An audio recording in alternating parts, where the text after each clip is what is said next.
Okay, so this is a demo on how to trace anything in Illustrator with the pen tool. So the first thing I'm going to do is I'm going to get an image. So I'm going to do a little fashion. This class seems to get a lot of fashion majors, which delights me to no end because I love fashion.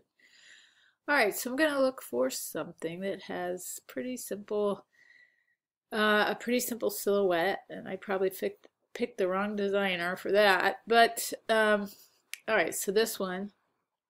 So there's two things you can do. Sometimes you can click once and drag to your desktop, or you can just make it clean and simple and take a screenshot. I do that with Command Shift 4. I press them all together at once, and I get this little crosshair with numbers by it, and then you can click and drag and create a box around what you want. So I want that whole picture. I have Illustrator open. I don't have any layers yet. I just opened it. So I go to File, Place, and I go to my desktop and I get that picture. That's where my screen capture places it.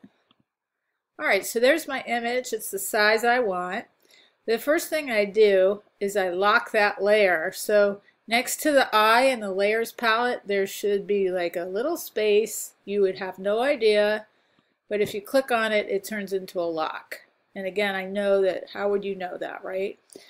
So if you're working in a group, you have to name all your layers. You can't just submit something with unmarked layers. That would be considered sloppy in the workplace, but by yourself, you know, you don't really need to, but it's a good habit to get into. So I'm just going to call this art, and I'm going to call this drawing.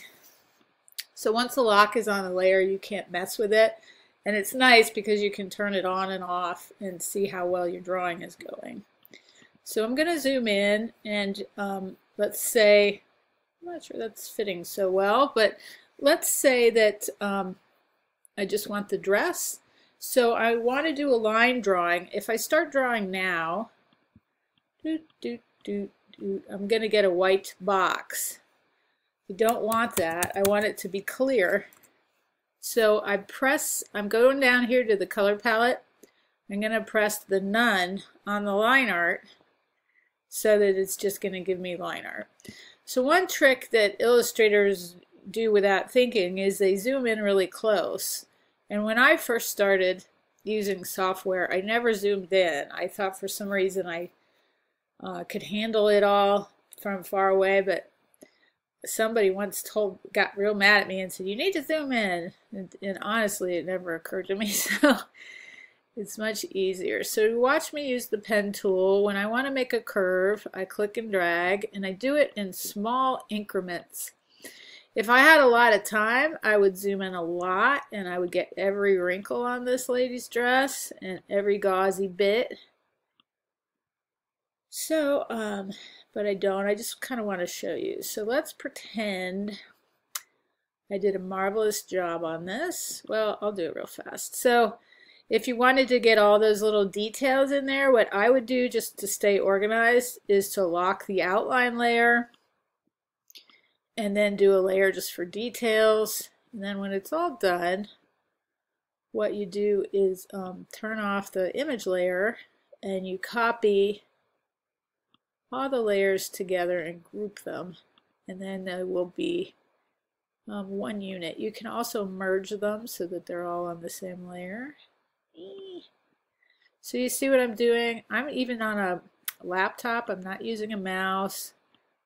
I'm not using a Wacom pen. I'm just taking little tiny increments.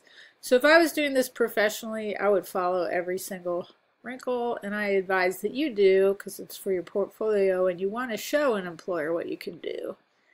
So zoom in there and get every wrinkle. I wonder how this stays on the chest. Like, I don't sew, but it doesn't look like it would stay up if you were walking around.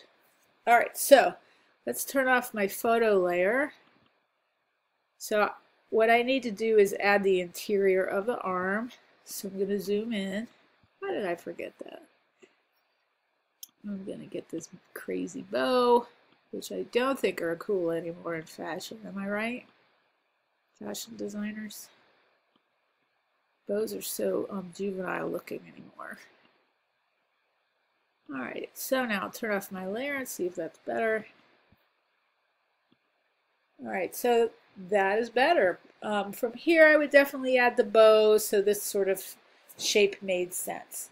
So the next step, so let's say I traced, it still doesn't look very professional. So what's the next step? The next step is brushes. So these are brushes that you see right away, and you can see what I'm going to do. So I have the line art selected. I just press that random one. You can see automatically it makes it look like a more artistic and professional look. But I mean, these are the default ones. If you use these, it's not going to look that special because I mean, everybody uses the ones that are on the surface. So what you want to try to do, you can go into on the internet and type in free brushes Illustrator. You're going to see hundreds of links, and you might find exactly what you want. You can also do this. If you click on these 3 little or 4 little lines, you go to Open Brush Library. There's a bunch of them that are already in Illustrator. So you can experiment with all these. So go to Artistic. I like the ink ones. Watercolor might be a good one for talking about fashion. So you get a big selection.